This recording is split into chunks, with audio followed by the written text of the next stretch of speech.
Ito ang inyong lingkod na nagbabalik upang magbigay ng mga balitang walang bias at pawang katotohanan lamang.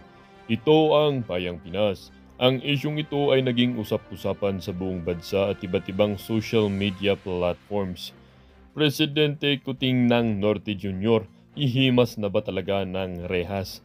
Ang isyong ito ay naging usap-usapan dahil nga umano sa mga katiwalian na nagaganap sa administrasyon ni Presidente Kuting dahil nga mga kaibigan na wala man lang nangyayaring mabuti dito sa kanyang administrasyon kundi puro na lang problema at puro na lang kahihiyan ang nagaganap sa kanyang administrasyon. Kaya nga dito natin makikita mga kaibigan na itong si Presidente Kuting ay tunay ngang walang silbi bilang isang liderato ng ating bansa. Senator Amy hindi rin nakatakas dito sa isiniwalat na katotohanan sa publiko nitong si Attorney Panelo tungkol sa kanilang pamilya.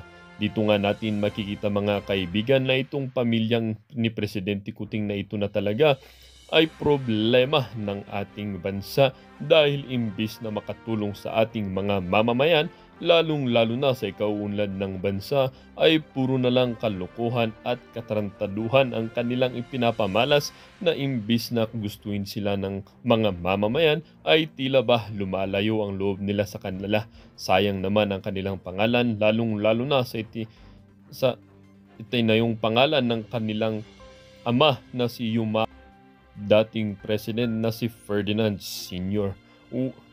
Para nga sa kabuang detalye, panoorin ang buong video at salamat na rin sa ating mga solid viewers sa walang sawang pagsuporta. At kung bago naman sa ating channel ay syempre huwag kakalimutang mag-subscribe at pindutin na rin ang notification bell upang laging maging updated sa mga balitang bago, totoo at walang bias dito sa channel ng bayan, ang Bayang Pinas. Huwag din pong kakalimutang mag-iwan ng like at i-share ang ating mga videos. Ang ating comment section din ay bukas para sa inyong mga opinion at kung may tanong kayo, huwag pong mahihiyang mag-comment at ating pag-uusapan. Muli po maraming salamat and thank you.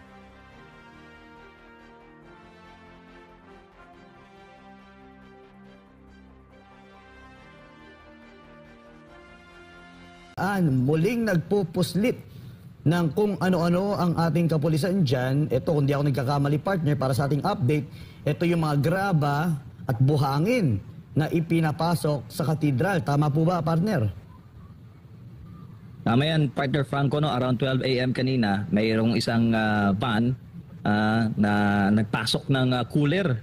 Pero nung inspection, hindi natuloy dahil nga ito yung mga gusto nilang mangyari sa Emerald Gate. Ang laman ng cooler ay nilipat sa mga bags na may label ng PNP. Laman yung mga graba, mga buhangin at graba, sand and gravel. At itinakbo na mabilis papasok sa KOJC Cathedral. Around 3 to 5 bags na itinakbo doon sa loob. Pero habang tinatakbo, partner, may spill sa harap ng gate. Kaya nakita natin yung laman nung bag na yon. At narinig din ng ating mga kapatiran na nagbabantay sa KOJC Cathedral na para bang nagmamasa sila ng semento sa basement, no, ng JMCFI. At patuloy, partner, yung pagpapasok nila ng mga kontrabando dito sa loob ng ating compound. Ito yung gusto nila mangyari. Kaya hindi nila dinadaan doon sa Gate 18 kung saan may scanner at direkta nila dito na pinapasok yung kanilang gusto mang ipasok sa ating gate. Franco. Yes, Attorney Sal, ano pong masasabi natin dito sa ganitong uri ng ngayon naman, after nagpakita po tayo ng mga larawan na meron silang hinukukay sa basement to. Hindi ko alam kung gaano kalalim pero malalim na po ito. At meron naman sa KOJC Cathedral na nagbibit-bit ng mga grabat buhangin. Ano po nakikita niyo dito, Atty. Sal? Alam mo yan, dapat kasi yung mga abogado, tama naman na yung press conference, you file an urgent motion for an ocular inspection. Ang title mo ganyan, urgent motion for an ocular inspection to show the violations of the amparo writ issued by this court. Para pumunta ang hukuman doon at makita niya. Kasi alam mo, kung puro lang tayo ganito, walang mangyayari sa atin. Kailangan malaman ng hukuman na mauna tayo ng Senate. Hindi, doon ang pumunta dyan. Yan ang muna ang dapat gawin kasi Yes. kailangan ever since sinasabi ko na court lang ang pag-asa natin yan. But the court cannot make any order without evidence presented to it. Hindi gagalaw yan. Kailangan lahat ng mga video, di ba, sa aking article, ipinakita ko doon yung lahat ng violations. But these violations, kahit na ilagay ko yan sa article, ibunganga natin yan dito, walang mangyayari yan hanggat hindi pinipresenta sa hukuman sa pamamagitan ng motion or manifestation. Mag-file ka doon, bibigay ka ngayon ng mga tao mo doon, ipipresenta mo yung mga video, yun ang kailangan. Hindi makakagalaw ang hukuman pag ganyan eh. Yes. Attorney, meron po tayong ocular inspection and public hearing po ng Senado September 3 of this year. Kung saan Senado eh, dapat yan sa mga abogado natin eh. Dapat noong pa yan eh. Yung mga pinapalabas natin, dapat yan pinapakita sa hukuman. Sinusumite. Yan ang ebidensya na lumalabag sila sa writ of amparo. Hindi naman natin ginagawa. Sus Maria Josep. I think, partner MJ, meron tayong inihain na kung di tayo nagkakamali ang ating mga abogado sa mga ginagawang illegal ng kapulisan dyan. Kung di ako nagkakamali, partner MJ. Attorney Sal, many are saying that it would be a great help if you would join our legal team to fast track our moves, attorney, para makuha natin agad ang ating kinakailangang remedyo mula sa korte. Eh, problema, matagal na akong humihingi sa inyo ng mga pinahin nyo sa court. Hindi naman kayo nagpapadala. Advice ako ng advice, hindi naman nasusunod. Eh, alam mo, yung urgent motion for an ocular inspection, dapat nung pa yan eh. Kasi, nung naglabas ng writ, nagbabiolate na sila eh. So you have to show to the court na, Your Honors, they're violating ito, mga ebidensya namin. Eh, kung malangit tayong gagawin ganyan, puro tayo press conference, wala pangyayari sa atin, puro tayo propaganda. Propaganda, alam na ng taong bayan yan. But the court cannot make any move unless it is, at least this evidence are submitted to them. Yan ang mahalaga yan eh. Meron tayong motion to cite in contempt. Meron na tayo nun. Pero wala tayong motion for an ocular inspection na pumunta mismo ang hukuman doon. I'm sure pupunta ang hukuman doon eh. Attorney Sal, during din sa budget hearing sa House of Representatives, natanong ni Congressman Marcoleta itong Commission on Human Rights. At nababagalan yung kongresista sa tugon nga ng CHR na dapat sana ay mabilisan dahil nga dito sa patuloy na abuso ng Philippine National Police sa KOJC. Anong masasabi mo doon, attorney? Naku eh, wala na. Ever since sinabi na natin, wala tayong maaasahan na dyan. Kasi ang history niya, palaging kalaban niya sa tunay na justice. Gusto niyan injustice eh. Hukuman lang talaga ang pupwede. Hukuman. Kaya may mga abogado na sa labas ng KOJC nag-iisip na tumakbo sa Korte Suprema. Kasi nga, ang pati yung lower court, hindi sinusunod. Ang problema rin naman, kasi hindi rin natin binibigyan ng sufficienting ebidensya. Kasi yung ongoing na violation, dapat every time na nagbabiolate, binibigay natin sa hukuman yun. I think, partner, ginagawa ata yun ng ating mga abogado, kung di ako nagkakamali. That's why everything is documented talaga. Dinadocument ng mga manggagawa dyan ang lahat ng mga galaw ng ating mga kasama sa KOJC. Siguro kailangan na lang natin bigyan linaw na yung ilan sa kanilang ipinasa sa korte ay tila hinahanapan natin ng mas mabilis na paraan ng sagay maisagawa agad. Dahil so far, yung natanggap na natin na temporary protection order, this was filed right before, kung di ako nagkakamali, yung time na nilusob nila o pinasok na nila ang KOJC. At meron pa tayong patuloy na mga ifina-file na iba't ibang mga kaso laban sa ating kapulisan. Pero in particular patungkol sa inspection na mismo ang ating hukuman dapat ang pumunta. I'm not sure about that. Attorney, anong pinakamagandang move on your end po para maumpisa na po ito? Tagal ko lang sinasabi. Una-una, hindi totoo yung nag-file agad ng petition for writ of amparo. Yung pag-atake nila, June 18 pa ako nag-payo sa mga abogado. Publicly, dito sa programa ito, paulit-ulit ko sinasabi, file na kayo ng writ of amparo. June 18 ko sinabi yan, nag-file lang sila July 1st, 2 weeks after. Di ba? Pagkatapos sabi ko nga, dapat Korte Suprema, wag na dyan. Para yung 15 justices, gagalaw at gagalaw yan. Pero, on the morning na pinapa-withdraw ko sila, diba? Tayo MJ, sabi ko, i-withdraw nyo na yan kung hindi gumagalaw yan. Punta kayo sa Korte Suprema. But in the afternoon, biglang nag-issue. Okay na, issue na. Ang problema, di pinarelate. O dapat, for every violation, takbo ka na naman sa upo, takbo ka na ng takbo. Ako, I don't believe na yung mga video yan ay presenta. Kasi hanggang ngayon, wala kayong pinapadala. Kasi kami, ang mga abogado sa labas, we want to help, pero hanggang di nyo kami binibigyan ng mga dokumento showing kung ano nangyayari dyan sa hukuman, hindi namin alam yan. Dahil nasa Davao Court eh. Buti kung Maynila lang yan. Punta lang kami sa Maynila, di sa hukuman, di alam na namin. Eh dito, malayo eh. Hindi nyo pinapapadala nyo kami. Attorney Sal, sa ibang topic naman, sa nakatagda pong investigation ng Senado dito sa KOJC compound, coming Friday, ang schedule ho kasi alas 10 ng umaga, pupunta sila dito sa loob at mag-i-inspeksyon. Alauna naman, magkakaroon ng hearing doon sa SP Hall sa Davao City. Ngayon sir, many are asking if mapipigilan ba ng Philippine National Police itong mga senador na inspeksyonin mismo yung JMCFI basement na nakuhanan po ng litrato na malalim na po yung drilling doon at paghuhukay. Paari ba yung pigilan ng PNP attorney na hindi papapasukin yung mga senador? Papasukin nila yan. Lalo na silang choice. Pero sabi ko nga, mas dapat yung hukuman. Hukuman sana ang naunang mag-inspeksyon. From the very time na nag-uhukay sila, nag-file na tayo ng urgent motion for ocular inspection. Yung nakarating na siya din. Kasi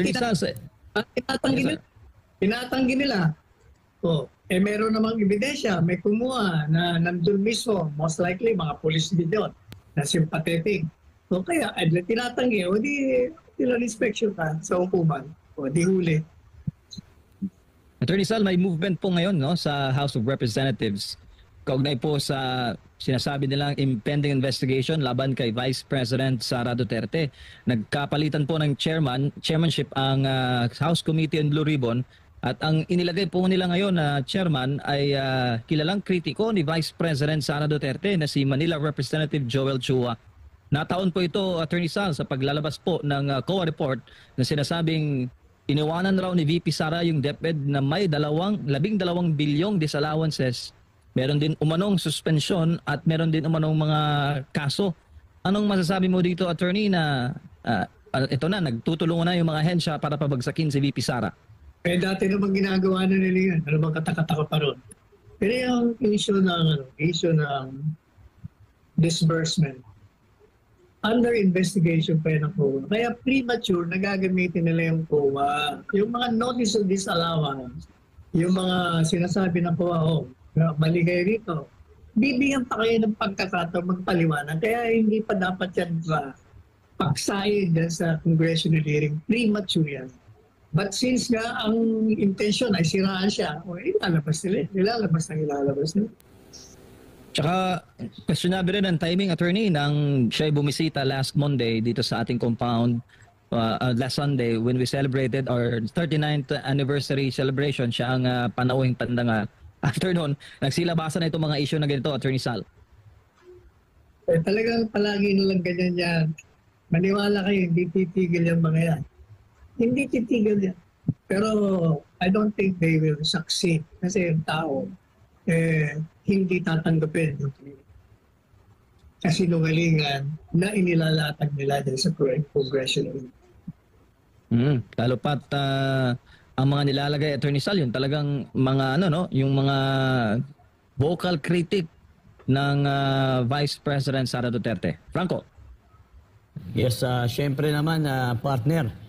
Nakita naman natin yung significance ng ginagawa nilang panggogorgor sa mga Duterte. Everything was really played well ng mga kalaban ng PRRD administration before.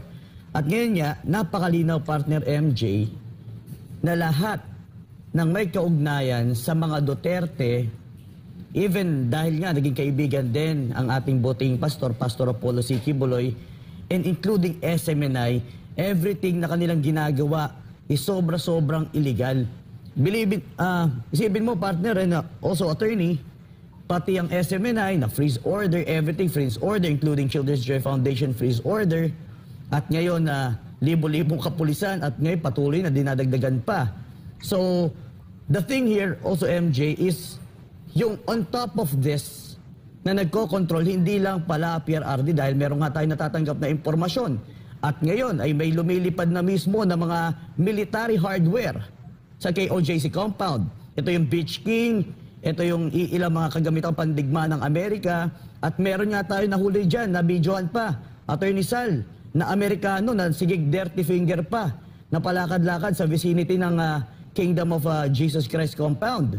Ganun po yung involvement na po na obviously tahasan na po ang ginagawa ng mga Amerikano sa KOJC. Attorney Sal, ano po masabi niyo dito?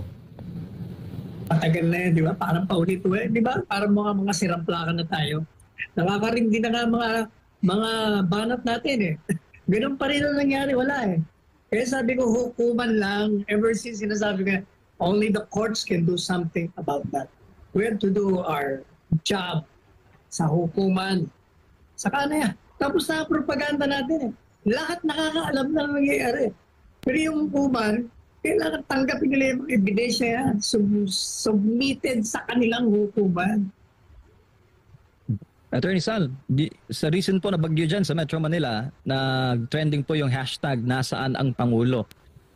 Kayo ho, naramdaman nyo yung pagtitimon ng national government sa kasagsagan po ng bagyong Enteng, Attorney?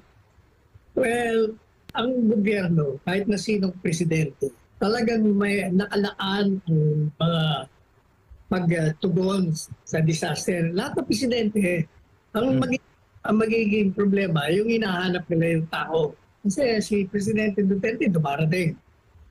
Itong si Presidente Marcos Jr. hindi nakikita. Kaya hahanapan talaga siya ng presensya niya. Tsaka sa komento ng netizens, Attorney, naramdam nila na walang nagtitimon sa bansa, mga pangunahensya ng gobyerno. Tsaka ang babaw raw na mga direktiba ng Malacanang na ang mga utos, the usual naman na routine o mga trabahong ginagawa ng mga government agencies kahit na wala pang bagyo o kalamidad. Attorney Sal. Gaya na sinabi ko, yan lahat ng ahensya ng gobyerno, ready yan. Kasi nga, prepare na nila yan eh. PSWD, lahat yan. Ang kailangan talaga ni Presidente Marcos Jr., magpakita siya doon sa mga lugar na may disaster areas para ang tao mapil nila na nandiyan ang Presidente. Pag hindi talaga siya magpakita, magparamdam, talaga makikriticize. Thank you, Attorney. I believe, Franco, no? Yes. Kahit may masamang panahon, tuloy-tuloy pa rin yung mga activity sa Liwasan Bonifacio. Tuloy-tuloy pa rin talaga partner. Iba't ibang issue nga yung tinatalakay natin dito eh. Pero yung katanungan po natin dito, attorney, meron po dito na ano pong masasabi nyo sa inilabas na report na kay Alice Guo po na nahuli sa Jakarta, Indonesia na kinumpirma ng Department of Justice, NBI at PAOK. Attorney Sal. Ibig sabihin, mas magaling yung Indonesia kaysa sa atin. Alam nyo, dito nakapuslit. Yun lang ibig sabihin nun. Correct. So anong dapat gawin natin, Attorney Sal, sa ating mga tanggapan ngayon na ang Department of Justice ay talaga naman parang wala ng pag-asa at palubog ng palubog. At ang NBI palubog ng palubog. At ang PNP palubog ng palubog sa kahihiyan. Tama po ba ang sinasabi ng ilan sa ating naging kritiko o yung ating mga political komentarista na kinakailangan na buwagin na daw po ang tanggapan ng Philippine National Police dahil sa ganitong uring sistema na paulit-ulit na nangyayari? Kaya palitan ninyo yung mga heads. Kasi yung organisasyon, kasing galing ng namamahala dyan. Pag mahina yung bossing dyan, ano lang mangyayari? Palitan nila yung mga ahensya ng gobyerno na binanggit mo. Doktor, hindi na po kinakailangan na baguhin pa or magkaroon ng pag-amyenda Bagkos, kinakailangan lang palitan ng isang matino o maayos na pamumuno, gaya ng ating former President Rodrigo Roa Duterte. Parang ganun po ba? Exactly. Yan ang tinatawag na common sense.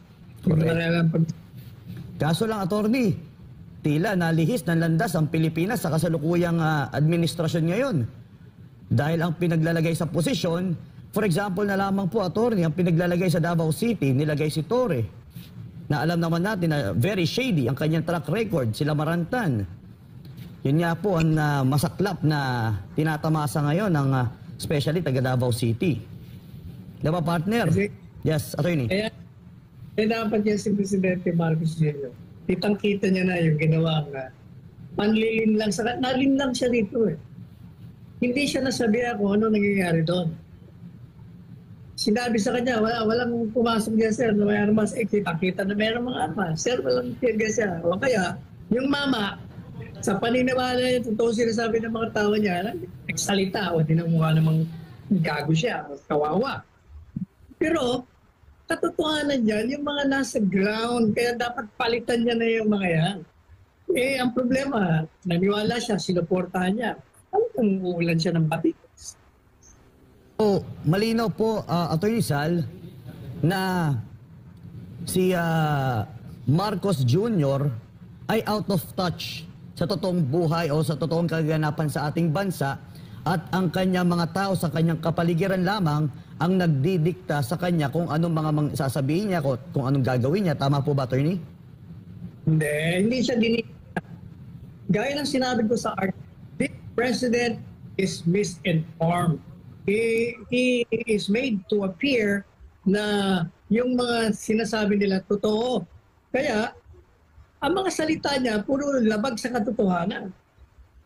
Madalit sabi, since na-realize na niya yan, hindi ko rin maintindihan kasi, yung mga reporters din, nung in-ambush interview siya, nung sinabi niya, dapat, sinabi ng mga, sir, hindi, nakita ko namin, kitang-kita talaga may mga armas. Baka mali ang mga pahayag nyo, batay dun sa mga sumbong sa inyo.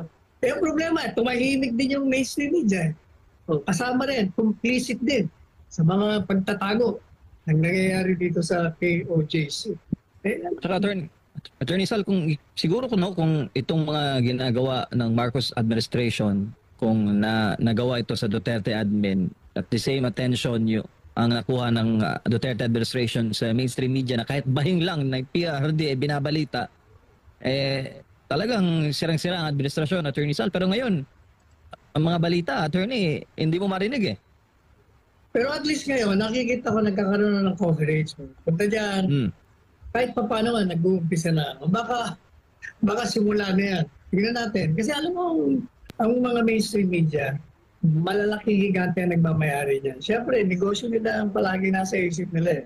Pero pag nakikita nila ang taong bayan, nagagalit na rin sa kanila, dahan-dahan na. Kita mo, ngayon nandiyan na sila, medyo pinapakita nila yung mga nangyayari. Hindi kagaya nung tahimik na tahimik. Nagkakaroon din ng konting pagbabago. Yes. Pero Attorney Sal, when you were presidential spokesman, how did you deal with the media? Kasi ito, sa administrasyon na to, bago ka makapagtanong sa presidente, magsasubmit muna kayo ng mga listahan ng tanong at malalaman mo lang na allowed kang magtanong kung tatawagin ka sa ambush interview. Sila yon. Nung ako'y presidential spokesperson, tanongin mo lahat na reporters, anything under the sun. Saka diretsyo mga sagot ko, wala na mga kung saan ka pa pupunta. Isang sentence na, tapos na kagad ang usapan. Franco? Yan. Actually, patungkol dyan, partner, no?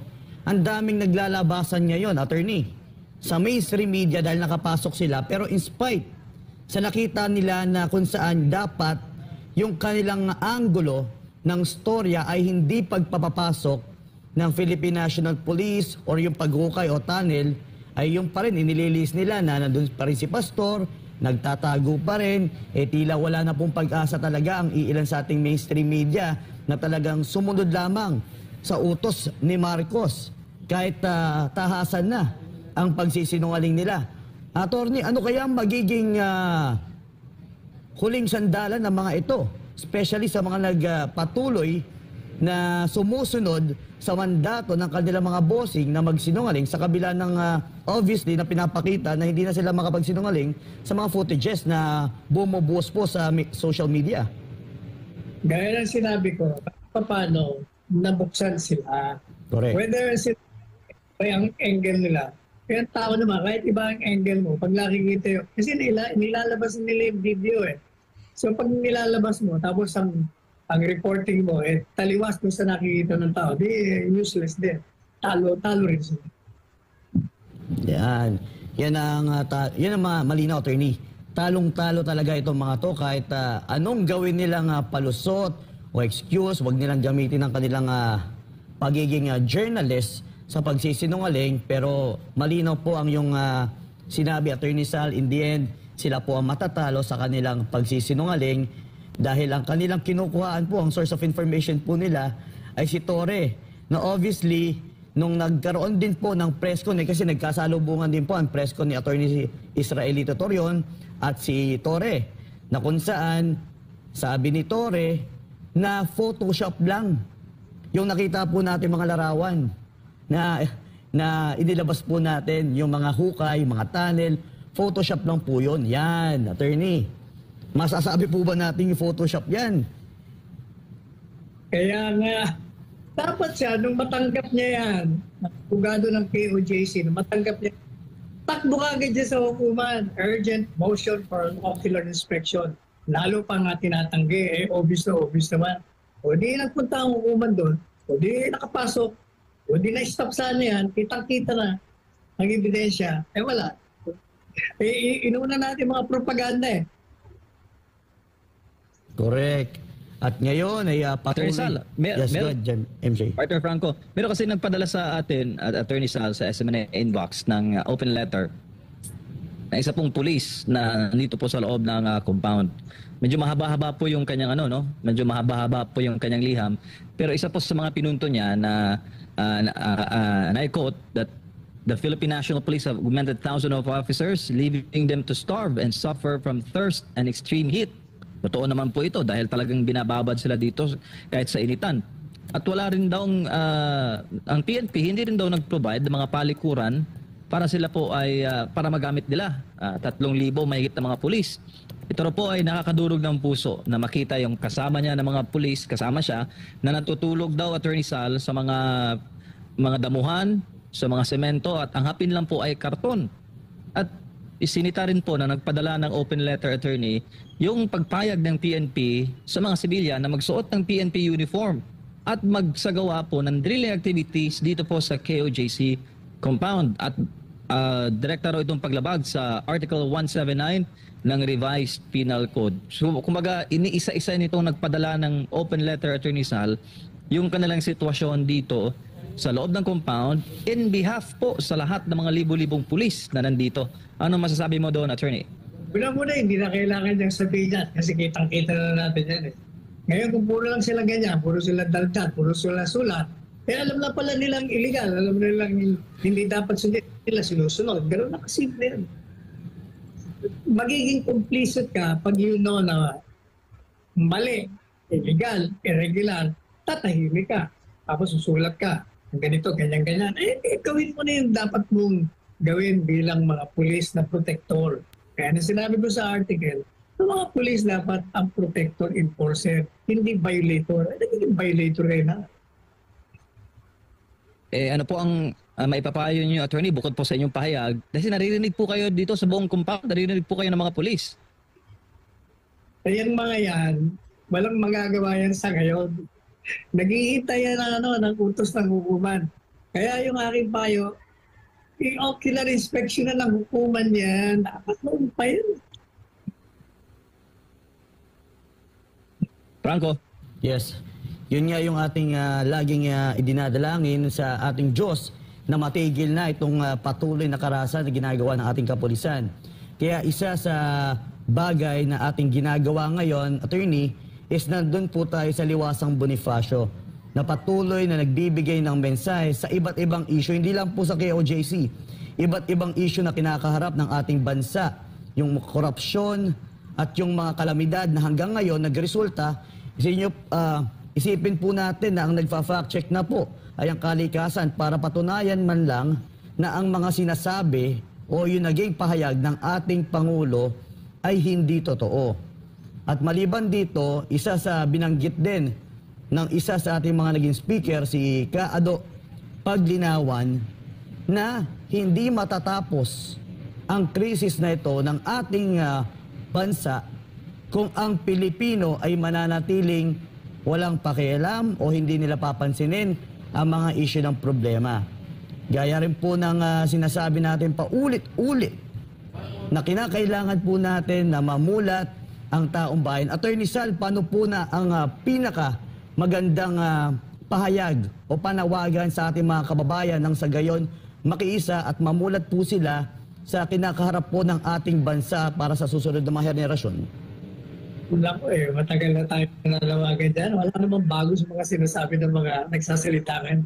Matagal na itong studio ito.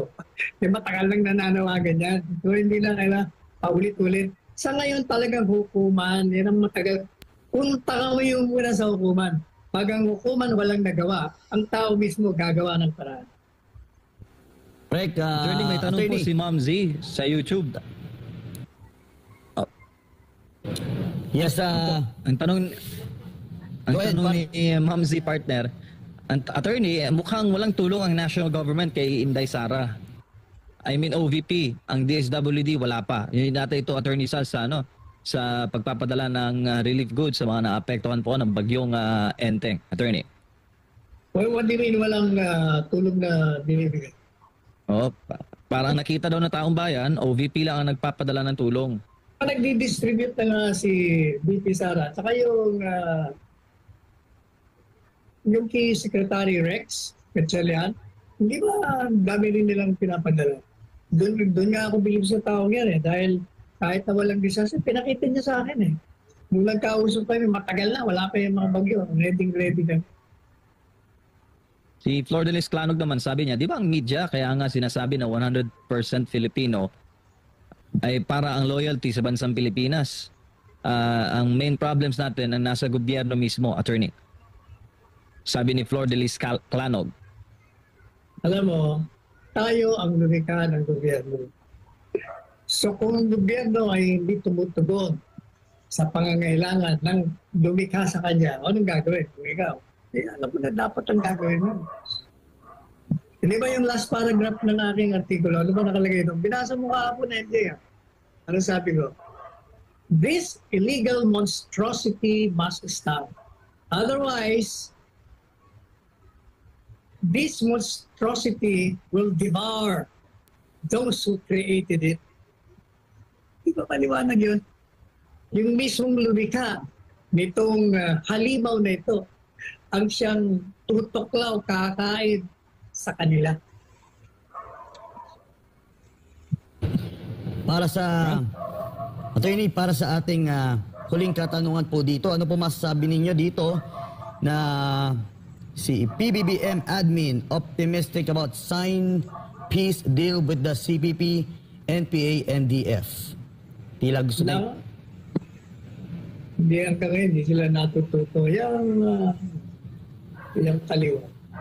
Talagang they will use everything para karoon ng peacetime, or kunyari ng dialogo, para palakasin. Pwersa.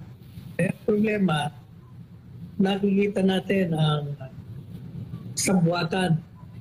Kahit na hindi formal ang sabwatan, dahil common enemy nila mga Duterte.